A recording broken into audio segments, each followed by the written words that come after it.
देशवा के हाल अब का हम बताई, आ कबो छूट हंसी कबो आवता रोवाई। देशवा के हाल अब का हम बताई, आ कबो छूट हंसी कबो आवता रोवाई। कबो छूट हंसी कबो आवता रोवाई। त काहे रोवाई आवता पर विचार कल जाए आगे। नफरत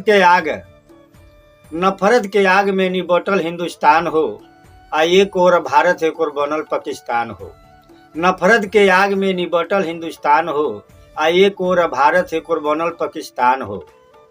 आज ले छूटल नहीं झगड़ा लड़ाई, आ कबो छूट हंसी कबो आवता रोवाई। देशवा के हाल हम का अब बताई।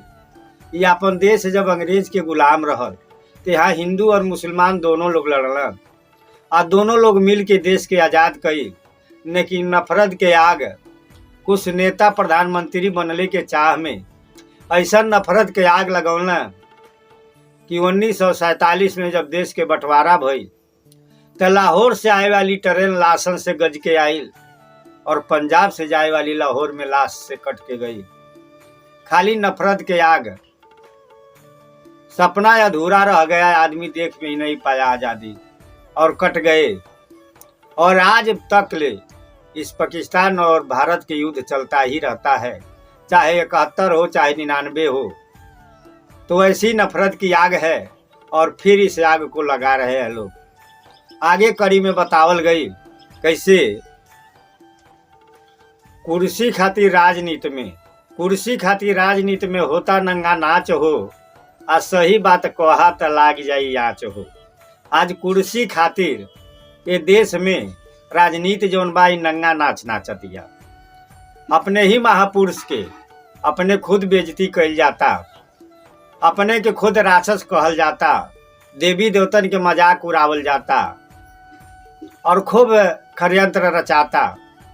कहल जाता कि हमन के 85 है 15 वाले राज करता न, सिर्फ राजनीति खातिर। वही 15 में न्योता हकारी टिकस सब बंटवारा होता, लेकिन समाज में जनता के कह के इस बात के नफरत कइल जाता। हम तो कहेली कि अगर इतने ही देश के प्यार बा तो पहले हमन 85 अगर भाई हैं तो हमने अपन जमीन जायदाद जौन बा सही से बंटवारा कर लिहल जा। केहू के लगे 50 बीघा बा, केहू के लगे 10 बीघा बा, केहू के लगे 5 कट्ठा भी नहीं बा। तो कम से कम हमन तो जब 85 भाई है तो एक बराबर कर लिहल जा, बंटवारा कर लिहल जा। ज्ञानी दास एगो संत रहना, वो अपन बात बतावत रहना कि देश में दुख के और कष्ट के आ गरीबी के 3 कारण है। पहला कारण बतौना कि जब अपन देश से आज़ाद हुआ तो ठीक से बंटवारा नहीं हुआ, क्योंकि किसी के पास 100 बीघा खेती रह गई और किसी के पास 5 कट्ठा नहीं रह गया। तो 100 कट्ठा वाला का 100 बीघा वाला का कोई 5 कट्ठा कैसे दाज देगा। वो बेचारे 5 कट्ठा बेचकर चुनाव लड़ेंगे और ये पैसा के लड़ेंगे। हमारे देश की परंपरा है कि हम नमक खाकर हराम नहीं करते तो शराब पीकर कैसे हराम करेंगे, मुर्गा खाकर कैसे हराम करेंगे। तो चुनाव तो वही जीतेगा जो 5 कट्ठा बेचकर लड़ेगा। तो कहते थे कि गरीबी का एक मुख्य कारण है जो देश आज़ाद होने के बाद जमीनों का ठीक से बंटवारा नहीं हुआ। दूसरी कारण वो बताते हैं कि जनसंख्या। हम अकेले कमाने खाने वाले हैं और हमारे 5-5 परिवार है, तो अकेले व्यक्ति कैसे परिवार को जिला सकेगा, कैसे चला सकेगा। तो हम परिवार पर कंट्रोल नहीं किए। तीसरा कारण बताते हैं कि हमारे देश में जो है वो है हमारा रहन सहन खान पान।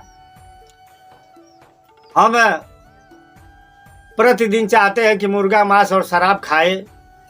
भले हमारी कमाई 200 का है लेकिन हम 100 रुपया रोज 200 रोज खाना चाहेंगे। घर में जवान बेटी पड़ी है और बाप पी कर पड़ा है, लेकिन इस पर कोई राजनेता, इस पर कोई भाषण नहीं देता है कि हमें कैसे रहना है, कैसा हमारा खान पान होना चाहिए, कैसा रहन सहन होना चाहिए। और इस तीसरा यही कारण है कि व्यक्ति गरीब रहता है, क्योंकि खान पान सही नहीं है। आज फैशन महंगाई जो है वो देश को तोड़ दिया। आज भी हम देखें, अगर सरकार राशन देना बंद कर दे, पहले तो जो था तो कार्ड बनवाने के लिए आदमी प्रधान के पीछे घुमा करते थे, और ये हकीकत था कि 50% से ज़्यादा अमीरों का कार्ड बनता था, गरीबों को नहीं बन पाता था, क्योंकि गरीब के पास इतना समय नहीं था कि प्रधान के साथ चुनाव में वो घूमे। डर बस और लालच बस वास्तव में गरीब नहीं जा पाता था, लेकिन अमीर लोग वोट देते थे और घूमते थे, तो अमीर लोग ज़्यादा सधाते थे। लेकिन जब से 5 किलो का बना, जब से ये हुआ कि जिसको चरपहिया है उसको भर नहीं मिलेगा, बाकी सबको मिलेगा, तो आज राशन का बवाल दूर हुआ, सबको मिल रहा है। लेकिन ये हकीकत है कि आज अगर सरकार राशन बंद कर दे तो जो 30 साल 25 साल 50 साल पहले महामारी थी वही भूखमरी देश में आ जाएगा। इसलिए इस बात पर विचार करना चाहिए।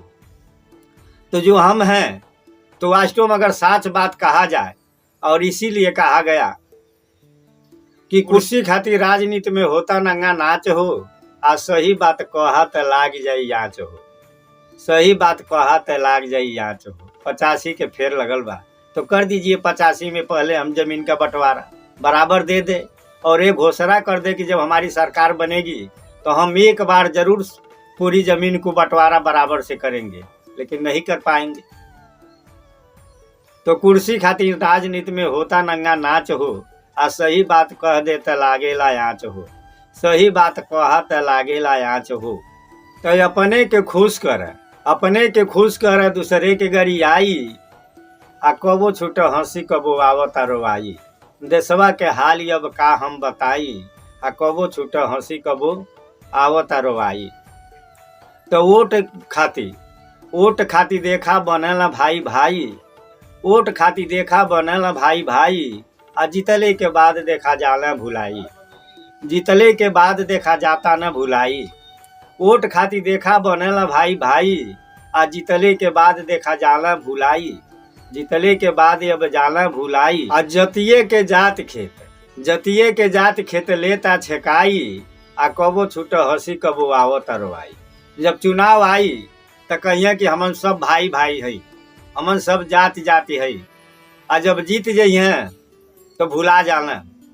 आ जब विधायक बन जइहे, संसद बन जइहे, तो बेचारू पता चली कि जौने जाति से जीतल बाना, जौने जाति के बले जीतल बाना, वही जाति के जमीन हड़प के जबरदस्ती आधा अधूरा पैसा दे के आ वही में अपन कॉलेज और स्कूल खोलवा दी हैं। तमाम ऐसा घटना घटल बा, देखल जाला। ऐसे बाती पर विचार करे के चाहिए कि जाति के नाम पर वास्तव में वोट दिहल, और जाति के नारा काहे लगता कि बड़े पार्टी से मिल जाए। तो पहले हम जाति के अपने सहयोग करी, मदद करी, ओके निःशुल्क पढ़वाई, कुछ कराई, लेकिन यहाँ तो धन हमार बात तो हम अपनी जाति की दवाई। राजा कुमार बात कह कर जोर हो, आ नफरत से देशवा जी होई कमजोर हो। आ यही से कोई बार गईला लुटाई, आ कबो छूट हंसी कबो आवता रोवाई, कबो छूट हंसी कबो आवता रोवाई। नफरत के आग इस देश में मुगल आए, अंग्रेज आए, और हम लोग जात पात में बट गए, और हम लोग नफरत में बट गए।